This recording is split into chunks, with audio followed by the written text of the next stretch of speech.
Hi to everyone, welcome to my channel. ఈరోజు మనం అరటిపండు కాఫీ పౌడర్ని యూస్ చేసి కాస్త డిఫరెంట్గా టేస్టీగా ఉండేలాగా స్నాక్ రెసిపీని ఎలా చేసుకోవాలో చూసేద్దాం.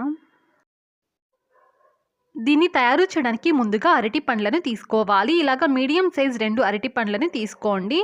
ఇంకా చిన్న సైజ్ అయితే 4 అరటి పండ్లను తీసుకొని ఈ అరటి పండ్లను ఇలాగ చాకుతో కట్ చేసుకోవాలి. ఇలా రౌండ్ షేప్ వచ్చేలాగా చిన్న చిన్న ముక్కలుగా కట్ చేసుకొని పక్కన పెట్టుకోవాలి. ఇప్పుడు ఒక చిన్న మిక్సీ జార్ తీసుకొని మనం ముందుగా కట్ చేసి పెట్టుకున్న అరటిపండు ముక్కలని వేసుకోవాలి. తరువాత బ్రూ కాఫీ పౌడర్ని 1 టీ స్పూన్ వరకు వేసుకోవాలి. మరీ ఎక్కువగా వేసుకోకండి, 1 టీ స్పూన్ వేసుకుంటే సరిపోతుంది.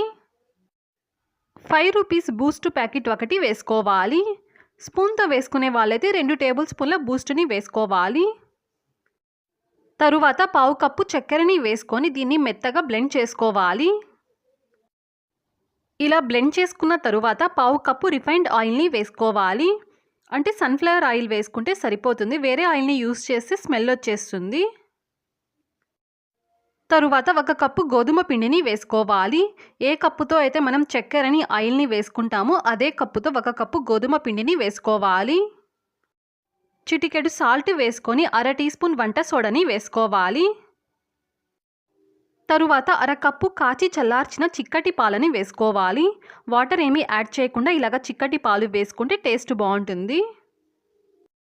దీన్ని 1 నిమిషం పాటు బాగా బ్లెండ్ చేసుకోవాలి. ఇదిగో చూడండి, మనకి దీని కన్సిస్టెన్సీ ఈ విధంగా ఉండాలి. మరీ గట్టిగా కాకుండా మరీ పల్చగా కాకుండా ఇలా ఉండాలి. నేను చెప్పిన కొలతల్ని ఎగ్జాక్ట్గా ఫాలో అయ్యి చేస్తే మీకు ఈ కన్సిస్టెన్సీ పర్ఫెక్ట్గా వస్తుంది. ఇప్పుడు ఒక నాన్ స్టిక్ కడాయిని తీసుకొని ఇందులోకి ఆయిల్ని కానీ లేదంటే నెయ్యిని కానీ అప్లై చేసుకోవాలి.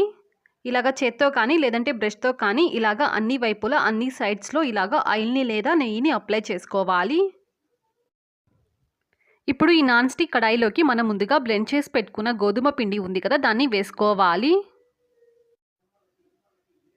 పిల్లలు ఏదైనా స్నాక్స్ అడిగినప్పుడు ఈవినింగ్ టైంలో ఇలాగ డిఫరెంట్గా చేసి పెట్టండి, చాలా ఇష్టంగా తింటారు, చాలా రుచిగా ఉంటుంది. దీన్ని ఇలా మొత్తం వేసేసుకున్న తరువాత దీన్ని ఈక్వల్గా స్ప్రెడ్ చేసుకోవాలి. ఇలా ఈక్వల్గా స్ప్రెడ్ చేసిన తరువాత మనకి నచ్చిన డ్రై ఫ్రూట్స్ని వేసుకోవాలి. నేను ఇక్కడ కొద్దిగా బాదంని, ఎండు ద్రాక్షని వేస్తున్నాను. ఇప్పుడు స్టవ్ ఆన్ చేసి స్టవ్ మీద దోశ పెనంని పెట్టుకోవాలి. ఈ దోశ పెనంని 3 లేదా 4 నిమిషాల పాటు ప్రీహీట్ చేసుకోవాలి. దోశ పెనం బాగా హీట్ అయిన తరువాత దానిపైన ఈ కడాయిని పెట్టుకొని దీన్ని బేక్ చేసుకోవాలి. ఈ కడాయి మూతకున్న హోల్ని కవర్ చేయడానికి ఏదైనా ఒక పేపర్ని ఇలాగా చుట్టి పెట్టండి. ఇలా పెట్టడం వల్ల మనకి పర్ఫెక్ట్గా బేక్ అవుతుంది. ఇలా దోశ పెనం పెట్టడం వల్ల అడుగున మాడకుండా ఉంటుంది. ఇప్పుడు మంటని మీడియం ఫ్లేమ్లో పెట్టుకొని 20 నుంచి 25 నిమిషాల పాటు దీన్ని కుక్ చేసుకోవాలి. 20 నిమిషాల తరువాత ఒకసారి మూత తీసి చెక్ చేసుకోవాలి. ఇలాగ మనం టూత్ పిక్తో చెక్ చేసామంటే మనకి తెలుస్తుంది. ఇక్కడ నాకు పర్ఫెక్ట్గా బేక్ అయింది. ఇప్పుడు స్టవ్ని ఆఫ్ చేసేసుకొని దీన్ని కంప్లీట్గా చల్లారనివ్వాలి.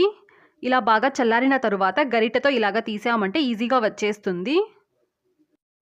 దీన్ని బేక్ చేసేటప్పుడు మంటని అస్సలు హైలో పెట్టకండి, హైలో పెట్టామంటే ఎక్కువగా మాడుతుంది. మీడియం ఫ్లేమ్లో పెట్టుకొని బేక్ చేసుకుంటే ఈ విధంగా పర్ఫెక్ట్గా బేక్ అవుతుంది. ఈ వీడియో నచ్చితే లైక్ చేయండి, షేర్ చేయండి, సబ్స్క్రైబ్ చేయండి. ఫర్దర్ వీడియోస్ కోసం పక్కనున్న బెల్ ఐకాన్ని క్లిక్ చేయండి. నెక్స్ట్ వీడియోలో ఒక మంచి రెసిపీతో మళ్ళీ కలుద్దాం. Thanks for watching.